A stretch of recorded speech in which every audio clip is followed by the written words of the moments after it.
एक वीडियो को देखकर बवाल हो गया। इस मुद्दे को लेकर हमने सर्वे कराया, हम जनता के बीच गए, लोगों से राय जानने की कोशिश की। सर्वे में जो पहला सवाल हमने पूछा वो आपके सामने आपकी टीवी स्क्रीन पर। पहला सवाल हमने पूछा कि क्या वंदे मातरम के दौरान किसी भी तरह का विरोध या आपत्ति जताना गलत है? 69%, 69% लोगों ने कहा हां बिल्कुल गलत है। 25% लोगों ने परिस्थितियों पर निर्भर है। 4% लोगों ने कहा विरोध का अधिकार है और 2% इस पर कुछ भी कहना नहीं चाहते। सर्वे का एक और सवाल जो हमने लोगों से पूछा, क्या वंदे मातरम के कथित अपमान पर सोनिया गांधी और राहुल गांधी को माफी मांगनी चाहिए? 68% लोगों ने कहा, 68% लोगों ने कहा हां माफी मांगनी चाहिए। 21% लोगों ने कहा सिर्फ सफाई जो है सफाई दे देना चाहिए।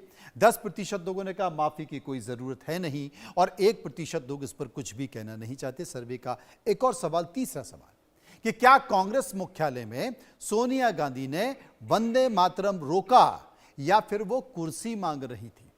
39% लोगों ने कहा, 39% लोगों ने कहा हां वंदे मातरम उन्होंने रोका।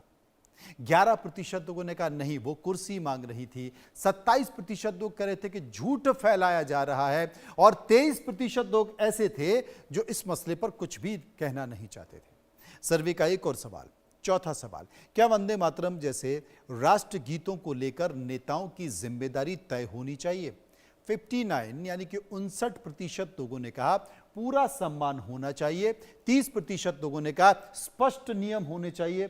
10% लोगों ने कहा जो मौजूदा व्यवस्था है वो काफी है और 1% लोग इस पर कुछ भी कहना नहीं चाहते थे। सर्वे का एक और सवाल, क्या वंदे मातरम पर राजनेता राजनीति कर रहे हैं? यह बड़ा सवाल है, महत्वपूर्ण सवाल भी है। 45% लोग, 45% लोगों ने कहा हां राजनीति हो रही है। 15% लोगों ने कहा ऐसा कुछ भी नहीं है और इसके साथ साथ 38%, 38% लोगों ने कहा यह राष्ट्र सम्मान का मुद्दा है, इस पर राजनीति नहीं होनी चाहिए और 2% लोग इस पर कुछ भी कहना नहीं चाहते थे। अब विस्तार से बात करेंगे, चर्चा करेंगे, समझने की कोशिश करेंगे, क्योंकि आपने देखा कि किस तरीके से हर देश के राज्य की राजधानी में या फिर जिलों में विरोध प्रदर्शन हो रहा है, राजनीतिक आरोप प्रत्यारोप चल रहे हैं। मेरे साथ सूर्य प्रकाश मैथिल जो कि भारतीय जनता पार्टी से भी जुड़े हुए, उनसे हम चर्चा करेंगे, विचारधारा से जुड़े हैं। अजीत मेंदोला जो कि वरिष्ठ पत्रकार हैं मेरे साथ मौजूद हैं। करुणा सागर प्रवक्ता कांग्रेस मेरे साथ जुड़ेंगे, उनसे भी हम चर्चा करेंगे। और हाजी नाजिम प्रवक्ता पीस पार्टी मेरे साथ मौजूद हैं। एक बात मैं अजीत मेंदोला के पास चलूंगा, उनसे समझने की कोशिश करूंगा। अजीत जी, वंदे मातरम को मैं देख रहा हूं कि पूरे देश भर में, तमाम राज्यों की राजधानी में, जिलों में विरोध प्रदर्शन हो रहा है। विरोध प्रदर्शन बीजेपी के नेता कार्यकर्ता कर रहे हैं, इस बात को लेकर कर रहे हैं कि भाई कांग्रेस मुख्यालय में सोनिया गांधी, राहुल गांधी ने अपमान किया है, वहां से सफाई आती है, ऐसा कुछ नहीं है। और आज ही इमरान मसूद ने कहा है कि देखो साहब, सम्मान में हम खड़े हो जाएंगे लेकिन गाएंगे तो नहीं, जो करना है वो कर लो। अनम्यूट कर लीजिए, आवाज नहीं आ रही है। अब आई? बिल्कुल आई। अच्छा, मैं कह रहा हूं जो संसद का मानसून सत्र था और पूरे 3 हफ्ते जो माफी मांगने पे बिता दिया गया और सर कहा कि जो पेपर लीक का मामला है उसमें एक धर्मेंद्र प्रधान की इस्तीफे के बाद कांग्रेस अड़ गई कि केंद्रीय गृह मंत्री जवाब दे। 3 हफ्ते सरकार बहुत दबाव में रही, पहली बार डिफेंस में आती हुई भी दिखी। लेकिन क्या है, मैं कई समय से देखता हूं कि कांग्रेस की तरफ से कुछ ऐसा सेल्फ गोल हो जाता है या कोई ऐसी बात हो जाती है जो कहीं ना कहीं बीजेपी को एक बड़ा मुद्दा दे देती है। अब कांग्रेस जो भी सफाई दे, उस दिन राष्ट्रगीत गाया गया, राष्ट्रगान के नाम पर एक दूसरा गान गाया गया था वहां पे कांग्रेस मुख्यालय में। देखो, अब सफाई कुछ भी हो, कांग्रेस के 2 बड़े नेताओं ने स्वीकार करा और कहा कि नहीं, वो राष्ट्र की रोकने की कोशिश की गई थी और बीजेपी को एक मौका मिल गया है। जब बीजेपी को मौका मिला है तो निश्चित तौर पर बीजेपी भुनाएगी।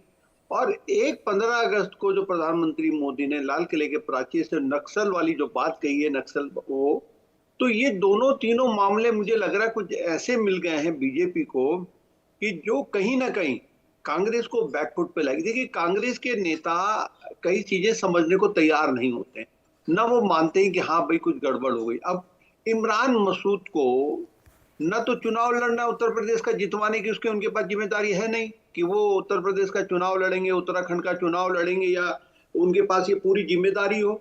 वो आए नेता की तरह बयान देके चले गए। मतलब एक कंपटीशन है कि राहुल गांधी को हमको कितना प्रभावित करना है। उस प्रभावित करने के चक्कर में सब गड़बड़ जाला हो रहा है। अब निश्चित तौर पर बीजेपी को ये मुद्दे कांग्रेस ने दे दिए हैं। उत्तर प्रदेश बहुत महत्वपूर्ण चुनाव है कांग्रेस के नजरिए से भी और बीजेपी के नजरिए से भी। हालांकि उत्तराखंड और उसके बाद पंजाब पर 5 राज्यों में चुनाव है, लेकिन उत्तर प्रदेश का चुनाव एक ऐसा चुनाव है, अगर बीजेपी ने वहां पे तीसरी बार सरकार बना ली तो ये कांग्रेस और समाजवादी पार्टी के अस्तित्व के लिए बहुत बड़ा एक चैलेंज खड़ा हो जाएगा। पता नहीं कांग्रेसी कितना समझ रहे हैं, कितना न समझ रहे हैं, या ये मानकर चले चलो कोई बात नहीं, इस बार भी नहीं, अगली बार देखेंगे। वो अगली बार देखेंगे चक्कर में फंस जाएंगे। अब इमरान मसूद को क्या जरूरत पड़ी हुई थी कहने की मैं नहीं कहूंगा, ये नहीं कहूंगा। आपको मीडिया में आने का, आपके मीडिया के कांग्रेस के राष्ट्रीय प्रवक्ता है, वो बोलेंगे, वो सफाई देंगे इस बारे में क्या कहना है, क्या नहीं कर रहा है।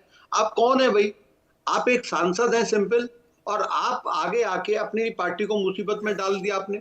उसके अलावा जो वहां पे घटनाक्रम हुआ वो एक बड़ा मामला है। देखिए, अभी केस भी दर्ज हो गए हैं। ये बीजेपी इस मुद्दे को नहीं छोड़ने वाली है। नक्सल वाला मामला भी पी चिदम्बरम ने कह दिया कि हाँ मैं हूँ शहरी नक्सल। मतलब आप क्या कहना चाह रहे हैं, आप क्या करना चाह रहे हैं? आपको लग रहा है कि अगर उत्तर ये मानसून सत्र में नहीं चलने दिया, हमने बीजेपी को डिफेंस में लिया है, धर्मेंद्र प्रधान का इस्तीफा ले लिया, तो क्या लग रहा है कि उत्तर प्रदेश का चुनाव जीत जाएंगे, उत्तर प्रदेश में बीजेपी को रोक लेंगे, उत्तराखंड में, पंजाब, सब जगह रोक लेंगे? अगर ऐसा है तब तो कांग्रेस के हर नेता को खुल के सामने आना चाहिए, बोलना चाहिए कि हम नहीं गाएंगे वंदे मातरम। क्योंकि बीजेपी राष्ट्रवाद और हिंदुत्व के बीच में चुनाव लड़ेगी। ये कोई भी, आप देखिए, डेवलपमेंट इस देश में चुनाव नहीं जिता सकता। आप 50 सड़कें बना ले, 50 एक्सप्रेस वे बना ले, 50 वंदे मातरम चला लें, आप 120 मेडिकल कॉलेज खोल लें, कुछ भी कर लें, एम्स खोल लें, लेकिन आखिर में जात पात की राजनीति आएगी। आरक्षण का मुद्दा, अपोजिशन कुछ ना कुछ बातें करेगा। पेपर लीक का एक इशू चल ही रहा है, युवाओं को रिझाने की तमाम कोशिशें हो रही हैं।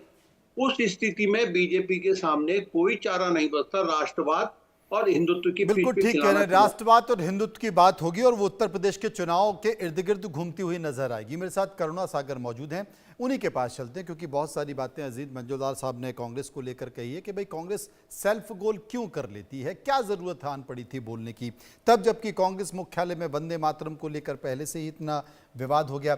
करुणा जी, आपकी राय? मनोज जी, सबसे पहले तो आपको, आपके सभी दर्शकों को और सभी फेलो पैनलिस्ट को मेरा नमस्कार जी, आपका भी स्वागत है। नाग पंचमी